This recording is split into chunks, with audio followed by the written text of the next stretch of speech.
আমি ব্রাহ্মণের সন্তান, 12 মাসে 13 পূজা করেছি। 33 কোটি দেবদেবী তুলসীর গাছের তলায়, আরো আছে 64 কোটি ভগবান।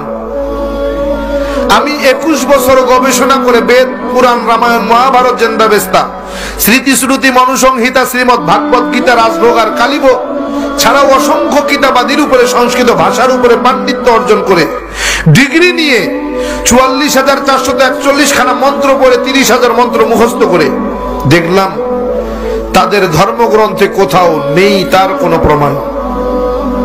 একটা প্রমাণ যদি কেউ দেখাতে পারে যে মূর্তির পূজা তাদের কোন ধর্মগ্রন্থে আছে, আমি তার গোলামি করব।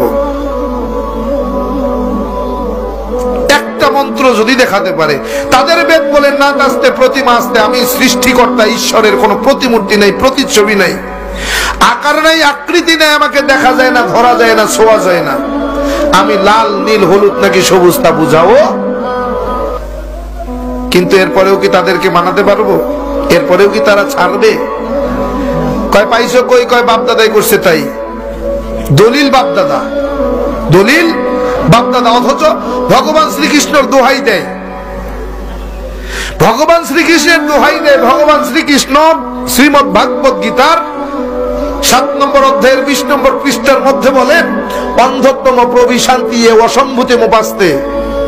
কালকে হাসরের মাঠ যখন কায়েম হয়ে যাবে, তোমরা আমাকে ভগবান বলে ভাষায় দিবা, আমারে তোমরা জাহান্নামে নিবা। আমি সেই রাস্তা রাখি নাই, আমি আমার রাস্তা ক্লিয়ার করে দিয়েছি। অন্ধত্তম প্রবিশান্তি এ অসম্ভূতে মোপাস্তে। অন্ধকারের পূজা, মূর্তির পূজা, গাছের পূজা, মাছের পূজা, আগুনের পূজা তারাই করে যারা অন্ধকারের মধ্যে ডুবে রয়েছে, যাদের ভিতরে কোনো আলো পৌঁছায় নাই, যারা এখনো আলোর মুখ দেখে নাই, তারাই কেবল গাছের পূজা, মাছের পূজা, আগুনের পূজা, পানির পূজা করে। আর যারা আলো দেখেছে, হেদায়েত পেয়ে গিয়েছে, নূর দেখেছে, তারা তা করে না। কেমনে বুঝাবেন ওরে? ও ভাই, ইসলাম কিন্তু এমনি গ্রহণ করি নাই, যাচাই বাছাই করে গবেষণা করে তারপরে মুসলমান হয়েছি। এরকম হাজার হাজার মন্ত্র বলা সম্ভব। কোরআনে হাকিমের 30 পারা 114টি সূরা, 6666 মতান্তরে 6238 আয়াতের সঙ্গে এই 30,000 মন্ত্রের হুবহু মিল আছে। কোরআনে হাকিমের প্রত্যেকটি আয়াতের সঙ্গে কয়েক শত মন্ত্র পাঠ করে শোনানো সম্ভব। শুধু তাই না, প্রত্যেকটা মন্ত্রের কিতাবের নাম, অধ্যায় নম্বর, পৃষ্ঠা নম্বর, শ্লোক নম্বর বলার মতো যোগ্যতা আল্লাহ তাআলা আমাকে দিয়েছেন। এমনি মুসলমান হই নাই, যাচাই বাছাই করে দেখছি পৃথিবীতে যদি কোনো শ্রেষ্ঠ ধর্ম থাকে সেটার নাম ইসলাম। সৃষ্টিকর্তা আল্লাহর পছন্দনীয় যদি কোনো জীবন বিধান থাকে সেটার নাম ইসলাম। ইন্নাদ দীনা ইনদাল্লাহিল ইসলাম। তারা বলেন ইদাং ইসলানাং ওয়াসাং ইল্লাল্লাহ।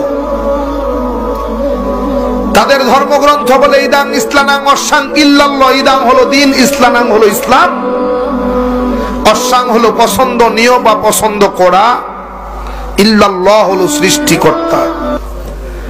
বোঝা গেল সৃষ্টিকর্তার পছন্দ করা ধর্মের নাম কি? ইসলাম। তাআলা